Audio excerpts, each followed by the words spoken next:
In the heart of the West African savannah, there was once a legendary drum known only as Ekuma, the talking drum of fortune.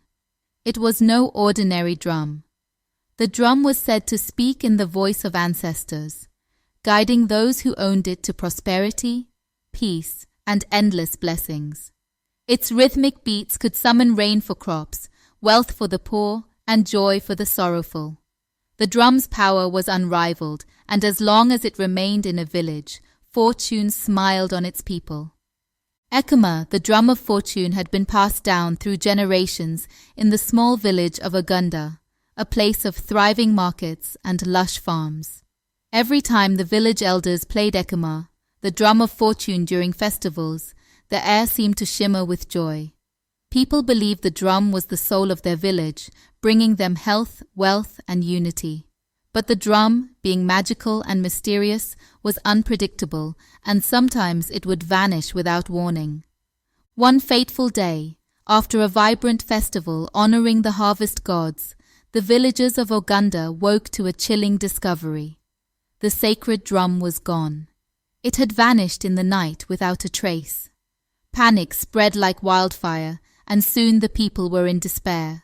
Crops began to fail, cattle became ill, and rains ceased. The once prosperous village was left in ruin. As Ogunda mourned the loss of the drum of fortune, whispers reached the nearby village of Akoda. The villagers of Akoda had always envied Ogunda's prosperity, believing that the drum of fortune was the source of their success. Some claimed they had seen shadowy figures moving between the two villages in the dead of night, leading to suspicions that Akoda might have stolen the drum. Anger surged in Ogunda. Without the drum of fortune, their lives crumbled, and they blamed Akoda for their misfortune. In Akoda, however, the villagers swore their innocence. But tensions rose, and it wasn't long before both villages stood on the brink of war, with each side accusing the other of treachery. The leaders of both villages, once friendly neighbors, could no longer control their people. Chief Adisa of Ogunda and Chief Tunde of Akoda exchanged harsh words at every meeting, and their warriors prepared for battle. Chief Adisa gathered his villagers in the square and with a fiery voice declared, "Akoda has stolen our fortune, our heritage. They have taken the drum of fortune and with it our future. We must retrieve it, no matter the cost." Meanwhile, in Akoda, Chief Tunde denied these accusations. "We have taken nothing. Ogunda seeks to make us the villains, but if they want war, they shall have it." Tensions boiled over, and skirmishes erupted at the border between the two villages. Both sides were ready to spill blood over the loss of the sacred drum. But as war loomed, the spirit of Ekuma, the drum of fortune, watched from afar, waiting to reveal itself to the right heart. One night, as the war drums of Ogunda and Akoda thundered in the distance, a young hunter named Kweku from Akoda had a strange dream.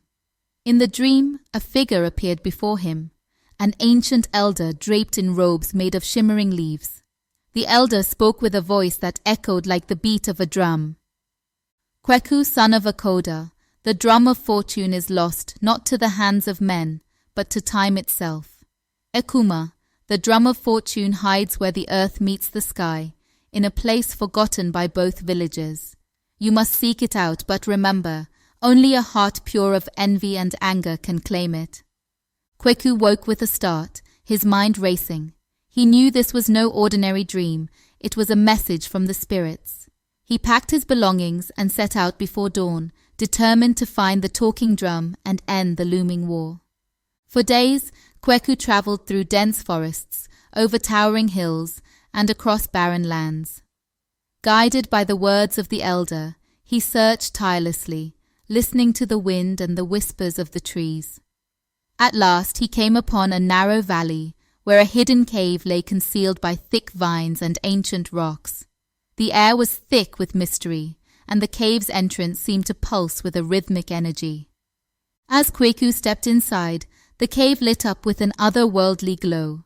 At the far end of the cave, there it was, Ekuma, the talking drum of fortune, resting on a pedestal of stone. Its surface shimmered with symbols of the old gods, and it seemed to hum with life. As Kweku approached, the drum spoke in a deep, resonant voice. "Why do you seek me, son of Akoda?" Kweku knelt before the drum and spoke with sincerity. "I come not for wealth or power, but to end the suffering of my people and the people of Ogunda. Both villages are on the brink of war, and I wish to restore peace." The drum remained silent for a moment, as if contemplating Kweku's words. Then it spoke again. "Your heart is true, young one. You shall take me, but only if you promise to unite the villages, for I bring fortune to all, not just to one." Kweku nodded solemnly. "I vow to bring peace and unity to both villages." With that, Ekuma, the drum of fortune, allowed itself to be carried by Kweku. Its beats began to echo through the cave, guiding him home. As Kweku returned to Akoda, word spread quickly. When he arrived at the village square with Ekuma in his hands, the people gathered in awe. Meanwhile, warriors from Ogunda, hearing of the drum's return, rushed to Akoda, ready to fight. In the square, as tensions flared once more, Kweku stood between the two warring villages and raised Ekuma, the drum of fortune, high. The drum began to speak, its voice booming over the crowd. "Foolish children of Ogunda and Akoda, you wage war for what was never stolen. Ekuma, the drum of fortune, is not a tool for power, but a symbol of unity and peace. Only together can you prosper.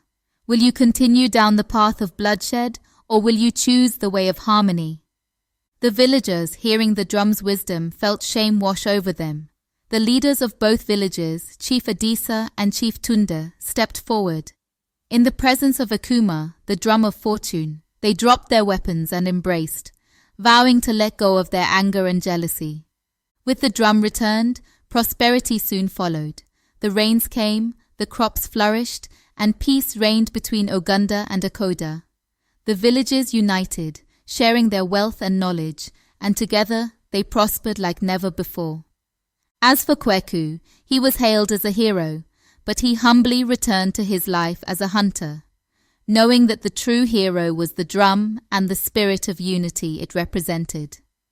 Ekuma, the talking drum of fortune, remained in the village square, a constant reminder that fortune favors those who seek peace and harmony over greed and conflict.